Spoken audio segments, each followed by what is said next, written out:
하나님 말씀 에베소서 1장 20절에서 23절 보겠습니다. 그의 능력이 그리스도 안에서 역사하사 죽은 자들 가운데서 다시 살리시고 하늘에서 자기의 오른편에 앉히사 모든 통치와 권세와 능력과 주권과 이 세상뿐 아니라 온 세상에 일컫는 모든 이름 위에 뛰어나게 하시고 또 만물을 그의 발 아래에 복종하게 하시고 그를 만물의 교회의 머리로 삼으셨느니라. 교회는 그의 몸이니 만물 안에서 만물을 충만케 하게 하시는 이의 충만함이니라. 아멘. 1장의 말씀을 요약해 보자면은 하나님이 우리를 왜 구원해 주시고 그 하나님의 우리를 향한 목적과 계획이 무엇인지 이제 그것이 우리를 당신의 자녀로 삼으셔서 이 세상 가운데 하나님 눈 가운데 하나님의 영광의 자랑으로 삼으시려고 이것이 우리를 향한 하나님의 계획과 목적이라고 말씀해 주었습니다. 그리고 그걸 예수님 안에서 이루게 하려고 우리를 예수님 안에 있게 하셨다고 우리가 말씀을 배웠죠. 그리고 이것을 예배소 교회인들 가운데서 이루어지는 것을 보면서 하나님의 영광의 자랑이 되는 그것들이 이 예배소 교회인들에서 그 믿음과 사랑이 자라는 것을 보고 하나님이 이들과 함께 해주시는구나, 이들도 하나님의 자녀가 되었구나 보면서 이 사도 바울이 기도하고 있는 장면이 이 전 장면이었습니다. 그래서 첫 번째 기도했던 것이 지혜와 계시의 영을 주어서 하나님을 정확하고 확실하게 알게 해달라고 이제 기도해 줬고, 두 번째 기도가 마음의 눈을 밝혀서 이제는 볼 수 있게 해달라고, 하나님이 우리를 왜 부르셨는지, 무엇을 바라는지 그것을 먼저 보고 그 다음에 우리를 향한 그 기업이 얼마나 영광스럽고 풍성한 것인지를 보게 하고, 그리고 그것을 이루기 위해서 우리에게 베푸시는 능력이 얼마나 크고 놀라운지 이제 보게 해달라고 기도했던 것입니다. 오늘 말씀은 그 능력에 관해서, 그 능력이 도대체 얼마나 크길래 이 사도 바울이 계속 능력을 강조하는지, 이제 그 사도 바울이 말하는 그 능력에 대해서 이제 4절에 걸쳐서 설명하고 있는 것입니다. 20절 첫 절에 보면요, 그의 능력이라고 나오잖아요. 근데 원문에서는 그 능력이라는 이 단어가 그대로 나오는 것이 아니라 이 단어가 원래 관계대명사, 소유격, 그 능력, 여성형인데 이게 누구를, 어떤 거를 받는 거냐면 그 앞에 있는 능력을 받는 단어가 되는 것입니다. 그래서 그걸 그의 능력이라고, 원문에는 그것이 이제 이렇게 나와 있죠. 근데 그 능력이 어디서 역사했냐면은 그리스도 안에서 역사했다고 말하고 있는 것입니다. 네. 하나님의 능력은요, 예수님 안에서 나타납니다. 예수님 안에서 일하십니다. 이게 하나님이 일하시는 방법이세요. 예수님이 아닌데 막 능력을 나타내고 그런 것이 아닙니다. 우리가 흔히 생각하는 능력이라는 것은 뭐 기적이 나타나는 것도 있고 있는데, 그 차원의 능력이 아니라 하나님이 말한 모든 능력, 우리 상상을 초월하는 선풍적인 능력, 하여튼 정말 참되고 그것을 이루기 위한 모든 능력들이 다 예수님 안에서 이루어진다고 이제 사도 바울이 말하고 있는 것입니다. 그래서 예수님이 아니고서서 그 능력을 베풀지는 않으세요. 예수님이 이 능력을 보통 어디다 베푸셨냐면은 연약한 자, 가난한 자, 힘없는 자들에게 베풀어 주셨어요. 뭐 대단한 자들에게 능력을 베푸는 경우는 거진 없었습니다. 오히려 예수님은 그들을 꾸짖으셨죠. 바리새인과 서기관들이 예수님 앞에 나와갖고 하늘에 있는 능력을 구하니까 악하고 음란한 세대가 능력을, 그런 표적을 구한다고 오히려 책망을 받았습니다. 근데 예수님의 사역을 보면은 얼마나 많은 표적을 행하고 또 능력을 베푸시는지 모르겠죠.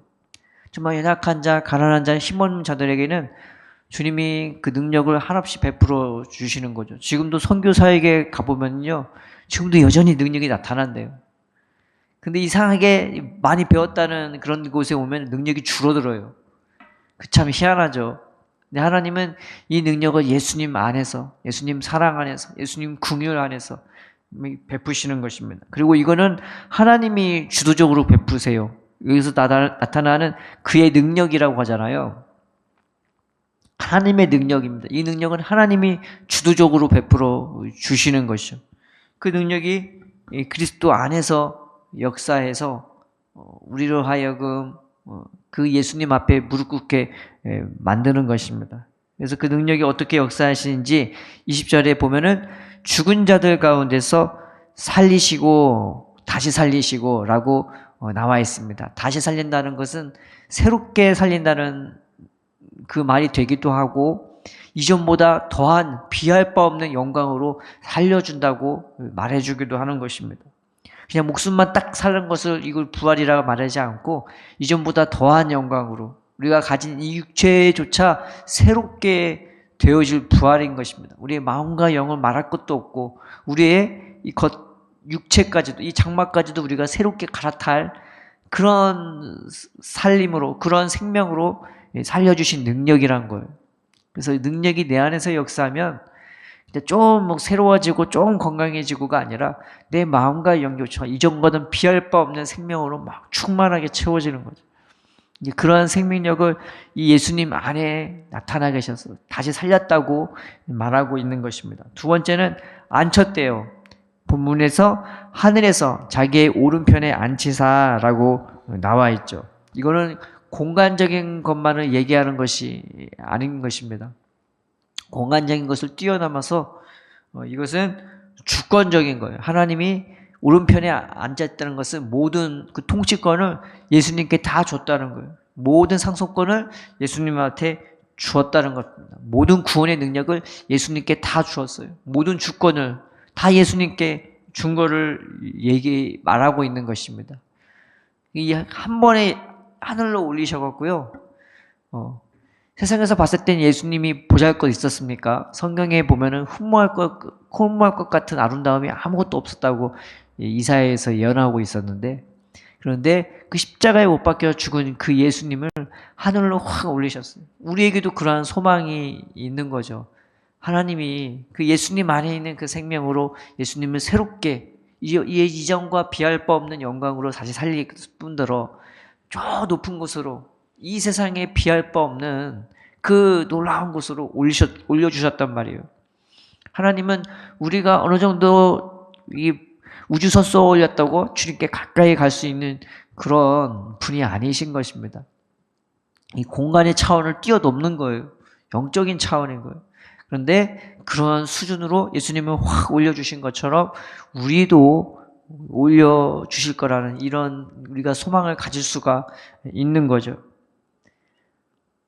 또 우리에게도 예수님과 같은 그런 상속권과 통치권을 제자들에게 그러지 않았습니까? 너희가 12지파를 나와 함께 다스릴 그날이 이제 올 거라고, 내가 너희한테 맡길 거라고, 그 다스린다는 게 너 잘했어, 너 못했어, 그런 차원에서 재판하는 그런 걸 말하는 게 아니라 예수님처럼 사랑으로, 은혜로 이 세상을 다스리고 이 세상을 통치하는 것을 말하고 있는 것입니다. 이 세상의 치유자가 되고 이 세상을 품어주는 그런 사랑하는 자들이 되고, 그래서 하나님 사랑 은혜 안에서 예수님처럼 그렇게 섬기는 것을 보여주고 있는 것이죠. 우리에게도 그러한 소망이 있는 것입니다. 또 어떤 말씀이 있냐? 21절에 보면은 그 능력이 어떤 일을 하냐? 모든 통치와 권세와 능력과 주권이라고 나와 있죠. 그 이름을 뛰어나게 해주는데 세 번째가 뛰어나게 했다는 거예요. 모든 것 위에 뛰어나게 했는데 그 첫 번째가 뭐냐면 모든 통치와 권세와 능력과 주권과, 이 말이 보통 어디에 쓰이냐면은 악한 영들, 아니면 천사의 세력을 나타내기도 합니다. 그래서 대부분의 주석서에는 이거를 악한 영들에 대한 안 좋은 것들도 예수님의 이름 앞에서 벌벌 떨게 만들었다, 이렇게 주석하는 경우도 많습니다. 이 성경의 이 부분만 보면은 이거 어떻게 해석해야 할까 생각할 수도 있겠지만 이 뒤에 말씀을 살펴보면요, 그 말이 더 맞는 것 같아요. 왜냐하면 뒤에서도 악한 영들에 대해서 말하고 있거든요. 그래서 모든 통치할 때 이 통치라는 단어가 어떤 하늘에 있는 그 영적 세력들의 첫 번째를 나타날 때 이 통치라는 단어를 쓰는 것입니다. 우리는 그것을 통치라고 번역했는데 원래 헬라어 단어는 그 어떤 직분을, 첫 번째 직분을 나타내는 단어라고 합니다. 그리고 맨 마지막에 나오는 이 주권이라는 단어도 역시 영적인 세력 등의 어느 한 직분과 직책을 나타낸다고 하죠. 권세는 예수님이 말한 권세, 능력도 예수님의 능력을 나타내는데 이 모든 것들을 다 위에 예수님이 뛰어나게 만들어 주었다고 이제 성경은 말하고 있는 것입니다. 또 하나는 이 세상뿐 아니라 오는 세상에 일컫는 모든 이름 위에 뛰어나게 했다고 나와 있죠. 그리고 이 세상이라는 것은 지금 우리 현실의 세상을 말하는 거고 오는 세상이라는 시간적으로 봤을 때 나중에 예수님을 통해 오실 그 하나님의 나라, 그 올 하나님의 나라를 말하고 있는 것입니다. 그래서 예수님의 이름을 그 능력이 뛰어나게 했대요. 예수님을 다시 살리시고 예수님을 하늘 위에 하나님 오른편에 앉히시고 그리고 모든 권세, 하늘의 권세, 땅의 권세까지 다 주셨다고 말하고 있는 것입니다. 또 22절에 보면 또 만물을 그의 발 아래에 복종하게 하시고 라고 나와 있죠. 예, 이 능력이 네 번째 예수님을 어떻게 만드냐? 모든 것들을 여기서 말하는 만물이라는 것은 만물도 되지만 모든 것도 이제 되는 것입니다. 판타라고 이제 헬라어 단어인데 요한복음에 보면은 예수님이 종종 하셨다는 말씀이 뭐냐면은 아버지께서 모든 것을 나에게 주셨다고 이거 종종 표현합니다. 자, 그래서 요한복음 1장에도 나오고 요한복음 3장에도 나왔습니다. 그래서 모든 것을 예수님 앞에 다 이 능력이 다 주시는 거예요. 성경에 보면은 예수님이 얼마나 은혜가 충만하고 사랑이 많은지 처음에 사역하기 전에 세례 요한으로부터 세례를 받고 그 다음에 40일 동안 금식기도 한 다음에 어떤 일이 일어나느냐 천사와 들짐승까지 예수님 앞에 와서 무릎을 꿇어요. 그런 은혜가 있는 거죠. 사자도 있을 테고 곰도 있을 테고 이런저런 들짐승도 있을 텐데 그것조차 예수님 앞에 무릎 꿇는 그런 놀라운 역사가 일어나고 또 모든 것 하늘에 속한 모든 신령한 성품도 예수님 앞에 다 무릎을 꿇는 거예요. 우리한테는 그저 한낱 성품이고 그냥 사람의 마음에 어떠한 부류라고 생각하지만 마치 그런 것들조차 살아있는 것처럼 예수님 앞에 무릎을 꿇는 거죠. 성경에 또 누가복음에 보면 병을 고치는 주님의 능력이 이 하나님의 능력이 주와 함께하더라라고 나와 있어요. 마치 살아있는 것처럼 얘기하죠.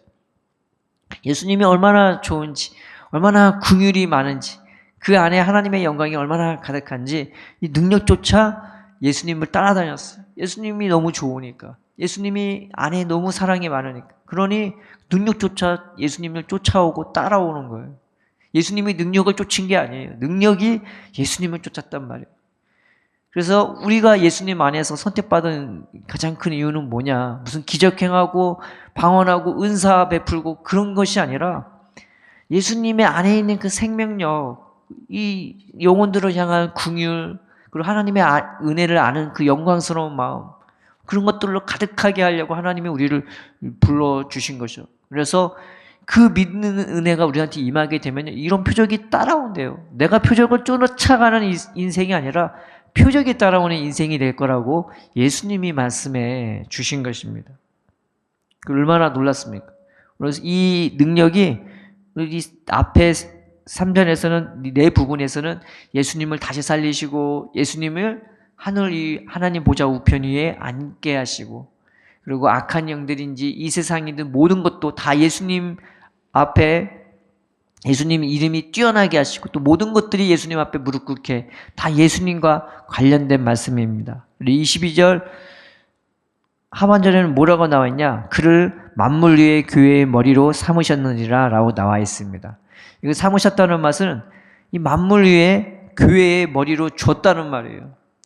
그렇게 예수님을 위해 다 능력이 하나님의 능력이 예수님을 그렇게 만들어 주셨는데 그 예수님은 우리에게 주셨다고 말하고 있는 거예요. 이 삼으셨다는 말이 주었다, 선물로 주었다, 후대했다 이런 표현이 되는 것입니다. 교회의 머리로 교회에게 선물한 것이 되는 것입니다. 우리가 그런 존재예요. 예수님한테 모든 능력을 다 줬어요. 그런데 그 능력이 충만한 대신 예수님은 우리한테 주신 거죠. 마치 선물 보자기에 다 담아놓고 그 선물은 우리한테 준 거랑 마찬가지인 거죠. 그래서 모든 것은 예수님께 주고 그 예수님은 우리에게 주었다는 말씀이 되는 것입니다. 골로새서에서 예수님에 대해 뭐라고 나왔냐면 하나님은 모든 충만을 예수님 안에 거하게 하셨다고. 그 말씀이 이 에베소서에도 나와 있는 것입니다. 23절 교회는 그의 몸이니 만물 안에서 만물을 충만하게 하시는 이의 충만함이니라 라고 나와 있어요. 이래서 이 온 세상을 향한 하나님의 계획이 다시 한번 나와 있는 거죠. 하나님은 이 세상을 예수님의 사랑과 은혜 안에서 다스리기를 원해요. 그런데 누굴 통해 다스리냐? 우리를 통해 다스리기를 원한 거예요. 예수님을 높이 올리셔서 그 예수님 안에 우리가 거하고 예수님의 충만함으로 우리 교회가 충만해져서 이 교회가 세상의 빛이 되고 소금이 되는 그 역할을 할 수 있게끔 이게 하나님의 큰 그림인 것입니다. 교회는 딴 게 아니에요.